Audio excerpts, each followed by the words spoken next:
All Black Lives Matter. And until that is the case, I cannot support this movement.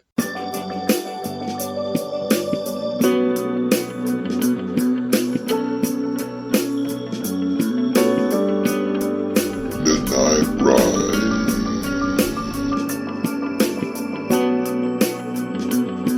Episode 9, White Guilt. Howdy, folks. This is your main man, Zeb, and my main man in combat, Tony, the one and only. How are you guys doing today? We got some kind of exciting issues to discuss. Why don't you fill them in, Tony? Yeah, so today we're going to talk about the kind of responses to the riots, but also we're going to talk about white guilt and what this looks like in America and why it is such a possibly disturbing and almost kind of a negative, sinister type of an attitude that we see right now in today's culture. And just to let you guys know, if you send us some hate, we're just going to block you like a bad habit, and we'll go about our daily business because we don't have time for that riffraff on the Midnight Ride. Honest discussion, we're all for, but if you guys start throwing all that white guilt at us, we're going to block you like a bad habit. All right, so our first topic, and by the way, the title, very fittingly, is actually going to be White Guilt. I'll say that again, White Guilt. All right, so our first topic is going to be guilt culture. Let me first go ahead and ask the one and only Tony, do you feel that anyone should be guilty right now? So, in my own personal assessment of this, I don't feel as though anyone right now should be guilty for really anything that's happened. I feel that white people should not be bowing down or kowtowing to minorities for something that their ancestors did 500 years ago. Nobody on the planet today has had any interaction or any involvement with black chattel slavery in the American South. So there's no need to apologize. And I feel as though white people, there are countless videos of this on YouTube, of white people getting down on their knees and praying and asking for forgiveness. And while the blacks are up and telling them to repeat after them, and all this kind of stuff, police officers getting down on one knee. This is virtue signaling. And when we think about it, from a logical standpoint, this doesn't make sense. We're only creating more racial divide and more racial tension as a result of this. And we're not opening the dialogue to discussion. I feel it's so disturbing how you're only allowed to open the dialogue for discussion if you want to talk about what the majority want to talk about. What the mob wants to talk about. Yes, what the mob wants to talk about. And anyone objective or in opposition to the mob is immediately called a racist, or that they don't understand the plight of white people, or that they don't understand the plight of black people or minorities. And so I feel that this kind of feeling that we see in the news right now is detrimental. It's going to negatively affect our society. It's going to seep its way into the schools. It's going to seep its way into our churches, and it's going to seep itself into our workplaces. And this is not going to be good for American culture, especially the culture that prides itself on freedom, independence, and self-determination. This is not good. Yeah, very much so. If I were to draw a comparison, there's a great film, Beast of No Nation, Idris Elba. Have you ever seen that, Tony? No, I have not. Well, it gets into some of the child soldiers, and I think it was in Sierra Leone, but in some of these lesser developed areas economically in Africa. And what they do is they brainwash these young kidnapped children into believing that a certain type of person is always bad. And they basically breed these little war machines. And I worry about the young children that are growing up in this, because I think that we're going to have a future of division if we have young children watching the major news stations and all these social media stunts and riots. And I'm not talking about protesting, I'm talking about riots where they constantly demonize white people. And I think demonization is a very scary road to go down. Definitely. And we can't. I am a black person, but today I will be speaking on behalf of my white brother and sister. Um, White people cannot allow the mob or the minority to demand things from them, and to do it at the on the opposite end of a gun, right? Essentially, what is a gun, right? So saying that if you don't agree with what my opinion is or what my view is, we're gonna say that you're a racist, and we're gonna get you fired from your job.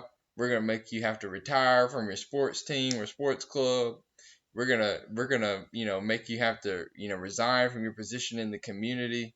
You are no longer fit to be a human. You're no longer fit to be a citizen of the world, only because you are in opposition to what the popular opinion is on this topic.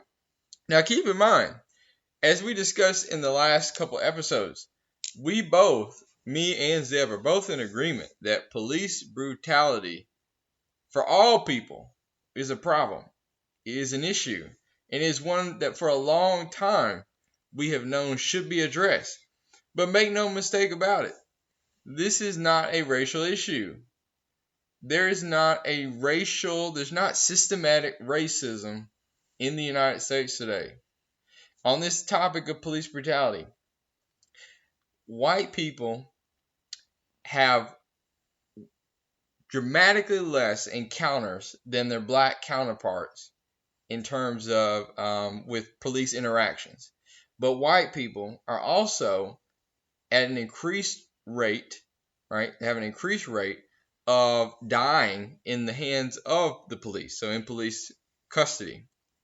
So I think that when we look at this, when we look at the actual data, go on the FBI website, okay, and look at the actual data, and you will see that last year in 2019, there were only 9 black men that died unarmed in police custody. Now, if they all died, and that's obviously something wrong, and something that we should fight against. But we should not build this whole entire rioting, the movement, we're gonna go out and protest day and night and bang windows and kill other black people, right, on the street. Think about this, and I'll pass this back to Zeb. George Floyd was one death. How many black deaths have been created as a result of the response to George Floyd's death? So I want you to ponder on that question. Just look at David Dorn. He was a 77-year-old gentleman in St. Louis, Missouri, former police chief, right? Yeah. And he died trying to protect a small business owner's property, and he was African American male, but we're not hearing anything about him. But anyway, I've been thinking more and more. It feels like this social coup that's taking place, a coup d'état of the common man. And to me, at the end of the day, you have to protect yourself and your family first. And if someone, regardless of their skin color, ethnicity, or creed, is going to try and defame my image, then hell hath no fury. I'm going to fight back. It's that simple, because I don't want anyone defaming me or my family, and I don't think I have anything to apologize for. I think I can offer my sympathies, but I just can't. To me, apologizing is an admission of guilt, and as soon as you've admitted to a guilt of some kind, society labels you with a scarlet letter, and that's something that haunts you. And I think that's no way for anyone to live, white or black. It's like asking a new kid at school. They show up the first day of school and they have to apologize for something that a distant relative, a second cousin twice removed, a crime that they committed, from a person they don't even know, that they may not even be related to by blood, that they don't have any familiarity with the circumstances or what they did, and they just have to apologize because of the slight biological connection they may share. You agree? There's no reason why we should have young children, the ages of 3, 4, 5, 6, whatever, out on the street with signs that say, "I apologize for my white privilege." These young children don't know anything about white privilege. In many cases, they don't know anything about racism, because racism has to be taught, has to be observed. And I tell you right now, as a black man, if you're a white person, you have nothing to apologize for. You should not apologize to a group of people based on the color of your skin that you inherited, that you had no, choice of changing. You didn't put black people in slavery. You didn't put them in chains. Your grandfather didn't do it. Your great grandfather didn't do it. So there's no reason for you to apologize. Okay? And I think that for black people, I think that we need to, the media needs to think of this also as not all black people support this. For us to say that, we need to represent all black people. Well, what about the black people who don't support this protest, who don't support the riot, who don't support the idea that police brutality on the basis of racism is a real thing? By grouping everyone together in one category and by telling white people that they need to apologize simply because they're white, that is racist. That is discriminatory, and that is prejudicial. And I think that black people need to do some self-reflection, and they really need to think about what they're asking for, because a lot of these things are not going to help. They're not going to be beneficial. They're not going to change the culture of the black community. They're not going to change the fact that more black murders and homicides are committed every year. They're not going to change the fact there are some black people who engage in gang violent activity, that most single women in the black community are single mothers. They have no father support. This is not something that you can legislate. This is not something that Al Sharpton can preach, and all of a sudden, lightning can come down and fix all the problems. This is something that people, individual people, not blacks as a collective, individual black people have to say, I'm going to do what is in the best interest of myself, and I'm going to take, the initiative and say that I need to improve my own life, and collectively, as each individual part improves, the whole gets better. Yeah. It goes back the old theory of, what is it, broken window policing? You ever heard that before? No, I have not. Yeah, but basically this idea that, reforming society starts from within, and it starts from the individual people. And I just think that anything that is being suggested by the one and only Tony right here about black people trying to reform themselves can apply to white people as well, in a sense that American values are just that, American values, like, getting up every day, committing yourself to something, making the most of your time. And to me, when I just see people protesting day in and day out, I just wonder, like, do they have jobs? Are they collecting welfare? Like, what is their source of income? It's just not very American to me when they, what it appears to me, and what I think is very high possibility, they're neglecting their own personal responsibilities. That is exactly right. It's a neglect of personal responsibility and accountability. And rather than admitting that black leadership, Al Sharpton, Jesse Jackson, Barack Obama, these individuals have failed to create transformational change in the black community. Rather than admitting that, we want to go out and scream and holler and yell and destroy rather than build. I don't get it. I don't get it, black people. I don't understand. We have to do better. Well, it kind of goes back to this idea of the Black Lives Matter. That quote has become so controversial There was a time where, and I'm sure this will come up again somewhere somehow, we're saying if all lives matter, then that's considered an indecency. Mm-hmm. And why can't you say all lives matter, which encompasses black lives as well? Like, is there supposed to be like a priority there? Well, they would say that when you say that Black Lives Matter, or when they say Black Lives Matter, they are saying essentially that Black lives should matter in all cases. So whereas in your head you think it's all lives matter, they see it as a slight because they want to focus on the black lives that are particularly being lost in these cases of police brutality and education, etc. Now, the general truth is all lives matter. And to be honest with you, the Black Lives Matter group, I think they're misguided. They have no plan. You look them up online, their ideas are scattered everywhere. Nobody can really succinctly tell you what Black Lives Matter means because it means different things to different people, you know? And so there are some people out there in the Black Lives Matter movement that don't want white people to be a part of it. Did you know that? Maybe not. So I think that the black community, if they want to make this effort, to make this reform, etc., they really have to sit down at the table and be honest with themselves and come up with some concrete ideas that they themselves can do to improve their own communities. And that in the process, also, they can ask the government or they can ask society as a whole to support them in these efforts. It would be one thing, and I'm sure everyone would universally get behind this, if black people said, we're going to institute these changes within our community to help our own people. And I'm certain that you would have people support, whether they're right, left, red, blue, purple, yellow, whatever.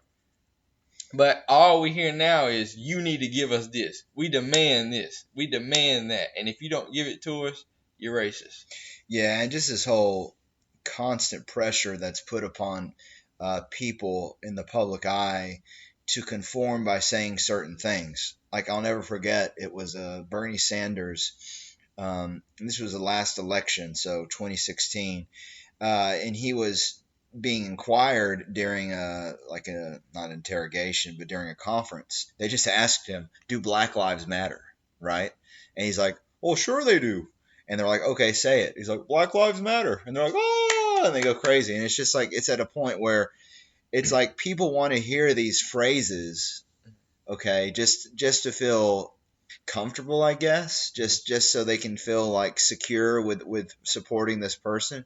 But they're not looking at policies, they're looking at phrasing, they're looking at people saying the bullet points. And I think, in some cases, unfortunately, the Black Lives Matter has just become a bullet point for many politicians. Mm-hmm. And we have to ask ourselves, do all black lives really matter? Or is it only the black lives that the media wants to talk about that matter? Oh, sure. Is it just George Floyd, or is it David Dorn? Is it all the black lives that were hurt as a result of the riots? The black businesses that were shut down, that were burned down? It's livelihood. Yeah, the black people that were killed as a result of this? What about those lives? Why do we not give equal credence to the so-called black community experts? Why do we never hear from Candace Owens? Why do we never hear from Jim Brown? Why do we never hear from Herman Cain or Colonel West? Why do we always have to come and hear about Jesse Jack? Why do we have to hear Al Sharpton lecture to us about how we're all unworthy? About how all white people are unworthy. Why is it all black lives matter, right? All black lives matter, whether they are Republican, Democrat, Libertarian, or unassociated. All black lives matter. And until that is the case, I cannot support this movement. Yeah, and that's a very thorough way of looking at it. One particular topic I wanted to bring up now was the recent Drew Brees controversy, and I'll play a sound clip. Well, I will never agree with anybody disrespecting the flag of the United States of America or our country. Let me just tell you what I see or what I feel when the national anthem is played and when I look at the flag of the United States. I envision my two grandfathers who fought for this country during World War II, one in the Army and one in the Marine Corps, both risking their lives to protect our country and to try to make our country and this world a better place. So every time I stand with my hand over my heart, looking at that flag and singing the national anthem, that's what I think about. And in many cases, it brings me to tears, thinking about all that has been sacrificed, not just those in the military, but for that matter, those throughout the civil rights movements of the 60s, and everyone and all that has been endured by so many people up until this point. And is everything right with our country right now? No, it's not. We still have a long way to go. But I think what you do by standing there and showing respect to the flag with your hand over your heart is it shows unity. It shows that we are all in this together. We can all do better, and that we are all part of the solution. He even said that, with that comment in mind, that he stood behind all people regardless of race, but he also stood behind his grandparents that fought in World War II. And, there's a major backlash from various political figures. I've heard LeBron James, Steven Jackson, both basketball players, say that they thought it was insensitive. Shannon Sharp and Skip Bayless basically saying that Drew Brees is someone that should retire and should be ashamed, and has the way they frame it, they almost act as if they're accusing him of murder in a way, like something so condemning that he can't come back from it. And I have my personal thoughts that I'll reveal here in a second, but I was hoping the one and only Tony could share some of his. So Drew Brees is one of the top 5 best NFL quarterbacks of all time. He has donated countless millions of dollars to the local New Orleans, Louisiana community. He's given hours and hours of community service. He has been a model citizen. He has given the city of New Orleans more than they have given him. He gave them their first Super Bowl. Drew Brees, regardless of what you think, he had every right to say what he said. And I am appalled that all of these athletes would stand up, who have known him for years, would stand up here and try to insinuate that this man is somehow racist or insensitive or doesn't understand the plight of the black man. I don't understand. Drew Brees said that he could not understand why people would, kneel during the anthem. And Twitter censored part of his video. They censored they cut it off right at that part. They didn't get to the part where he talks about his grandfathers in World War II, etc. Now, there's so much hypocrisy in this situation. Where was Michael Thomas at, his wide receiver, at when Drew Brees was providing Hurricane Katrina relief? Was that the one that had the emotional reaction? Yeah. Where was Malcolm Jenkins at? Where was Alvin Kamara at?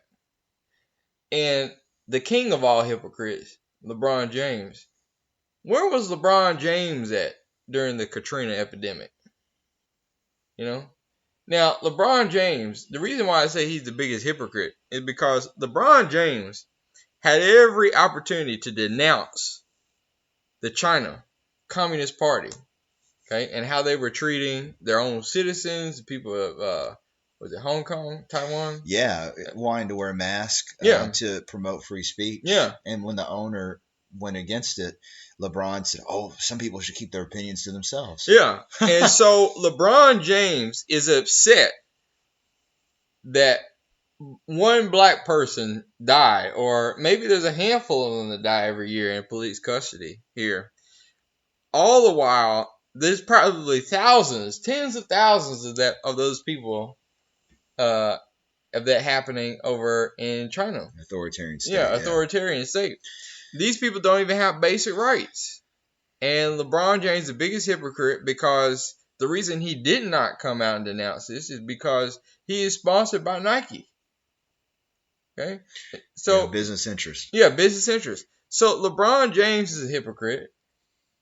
Shannon Sharp has no idea what Drew Brees' intentions are. He isn't, personal buddies or friends with Drew Brees.